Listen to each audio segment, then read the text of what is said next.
दोस्तों अगर आप भी अश्विन और MS धोनी को बेहतरीन खिलाड़ी मानते हैं तो वीडियो को लाइक कीजिएगा। दोस्तों रविचंद्रन अश्विन ने 2 गेंदों में 2 विकेट तो निकाले ही, साथ ही साथ जब वो तीसरा विकेट ले गए जॉ रूट का ना, तब उन्होंने ऐसा ताबड़तोड़ रिकॉर्ड बना दिया कि बड़े से बड़े रिकॉर्ड भी आज उनके सामने छोटे लग रहे हैं सबको। दोस्तों अश्विन के इस रिकॉर्ड का, उनके 3 विकेट का पूरा वीडियो आपको दिखाने जा रहे हैं, लेकिन उससे पहले आप सभी का क्या मानना है, अश्विन, पांड्या और जड्डू में ज्यादा बेहतर ऑलराउंडर कौन है, नीचे कमेंट कर जरूर बताइएगा। दोस्तों भारत और इंग्लैंड की टीम के बीच में सीरीज के चौथे टेस्ट मैच में अब एक रोमांचक मोड़ आ चुका है। अब तक इस मुकाबले में जहां भारतीय टीम पिछड़ रही थी, तो वहीं अब शेर की तरह दहाड़ते हुए हमने इंग्लैंड को नोचना शुरू कर दिया है। दोस्तों आपको बता दें, इस मैच में इंग्लैंड की टीम ने पहले बल्लेबाजी करते हुए 353 रन बनाए, जिसके जवाब में भारतीय क्रिकेट टीम की शुरुआत कुछ खास थी ही नहीं।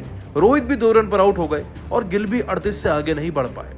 बचे दोस्तों यशस्वी जायसवाल, तो लड़ते झगड़ते वो 73 रन जरूर बना गए, लेकिन बाकी खिलाड़ियों के आंकड़े आपको बताने का भी मन नहीं है, क्योंकि कोई भी खिलाड़ी 20 से ऊपर जा नहीं पाया, केवल और केवल कुलदीप यादव को छोड़कर। दोस्तों कुलदीप यादव ने 130 से ज्यादा गेंदें खेली और 28 रन की पारी खेलकर गए, विकेट बचा कर गए, और इस विकेट बचाने के चक्कर में उन्होंने मौका दिया ध्रुव जुरैल को, जिन्होंने दोस्तों लगभग 1 शतकीय पारी खेली भारत के लिए। दोस्तों ध्रुव जुरैल जो पिछले मैच में डेब्यू करके इंग्लैंड के खिलाफ खेल रहे हैं, उन्होंने अपनी ताबड़तोड़ बल्लेबाजी से सबको हैरान किया। अपनी काबिलियत दिखाते हुए दोस्तों इस खिलाड़ी ने सभी खिलाड़ियों के रन एक ही बार में बना डाले। लगभग 90 रन इन्होंने अपनी पारी में बनाए, इससे कि भारतीय क्रिकेट टीम 307 तक तो पहुंची और हम बस 40-45 रन शॉर्ट रह गए थे और हमने इंग्लैंड को दोबारा बुला लिया बल्लेबाजी पर। लेकिन दोस्तों यही पर तो गेम था, क्योंकि इंग्लैंड के पास तो 100 रन की भी लीड नहीं थी और अब अगर उनके विकेट जल्दी हो जाएं तो इंग्लैंड की टीम फंसने वाली थी। और ये शुरुआत करी रविचंद्रन अश्विन ने, जिस इंग्लैंड की टीम ने सपने सजाए थे कि मैदान में आते ही रन बनाएंगे, तेजी से स्कोर को आगे ले जाएंगे, वो इतना डर के मारे कांप गए कि दोस्तों ये सभी खिलाड़ी ना आज रन बनाना ही भूल गए थे। अश्विन ने दोस्तों अपनी ताबड़तोड़ गेंदबाजी का नजारा दिखाते हुए पारी के 5वें ओवर में दोस्तों ये कारनामा किया। रविचंद्रन अश्विन के सामने डकेट और जैक क्रॉली दोनों थे, लेकिन दोस्तों इस बार डकेट को टारगेट बनाना था, क्योंकि पिछली पारी में जो ये करके गए थे ना, वो बहुत ज्यादा नुकसानदायक था हमारे लिए। दोस्तों 5वें ओवर की पहली 4 गेंदों पर फ्रस्ट्रेट हुए डकेट के चेहरे पर फ्रस्ट्रेशन दिख रही थी। वो शॉट नहीं लगा पा रहे थे और 2 चौके वो पहले ही जड़ चुके थे, तो इसलिए बड़ी पारी खेलने के चक्कर में अश्विन ने उन्हें अपनी फिरकी गेंद पर फांसी लिया और उन्होंने टारगेट किया सीधा मिडिल स्टंप को। लेकिन दोस्तों मिडिल और लेग के बीच में खड़े सरफराज खान के हाथ में गेंद उनके बल्ले पर लगकर इस कदर गई कि आसानी से उन्होंने कैच भी पकड़ा और ये खिलाड़ी आउट भी हो गया।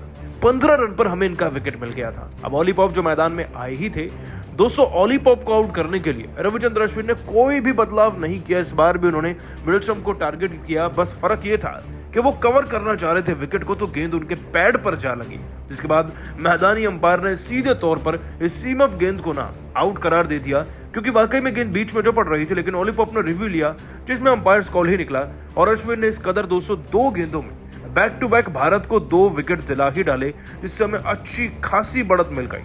दोस्तों अश्विन ने 2 विकेट इतनी जल्दी निकाल दिए थे कि अब इंग्लैंड की टीम के माथे पर पसीना आ चुका था। वो सोचने लगे थे कि रन बनाएं या फिर रुक जाएं। और दोस्तों आगे चलकर रविचंद्रन अश्विन ने उस खिलाड़ी का विकेट लिया जिसने पहली इनिंग में सबसे ज्यादा रन अपने देश के लिए लगा डाले। हम दोस्तों बात कर रहे हैं जॉ रूट की।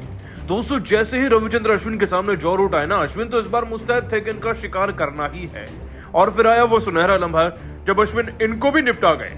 दोस्तों अश्विन की गेंद इतनी ज्यादा सटीक थी कि जाकर सीधा और सीधा पैड पर लगी, लेकिन एक अल्ट्रा एज के होने ना होने की आशंका जताई जा रही थी, जिसके चलते दोस्तों भारत को रिव्यू लेना ही पड़ गया और देखा गया कि इनसाइड एज तो लगा ही नहीं, बल्कि 3 डॉट रेड हैं और ये खिलाड़ी भारत के कब्ज में आ गया, जिसके चलते इनका विकेट तो मिला ही, साथ ही अश्विन ने एक बहुत बड़ा रिकॉर्ड भी बनाया। दोस्तों अश्विन के पूरे 505 विकेट हो गए हैं और रिकॉर्ड ये है कि 500 विकेट तो उन्होंने इसी सीरीज में कंप्लीट किए। साथ ही साथ दोस्तों उसके ऊपर भी 5 विकेट लेने वाले वो इकलौते ऐसे भारत के खिलाड़ी बन गए जिन्होंने ये कारनामा करके दिखाया है। दोस्तों अश्विन के इसी रिकॉर्ड को, उनकी शानदार दमदार गेंदबाजी को आप 10 में से कितने नंबर देंगे नीचे कमेंट कर बताइएगा और सब्सक्राइब कीजिए हमारे चैनल को। धन्यवाद।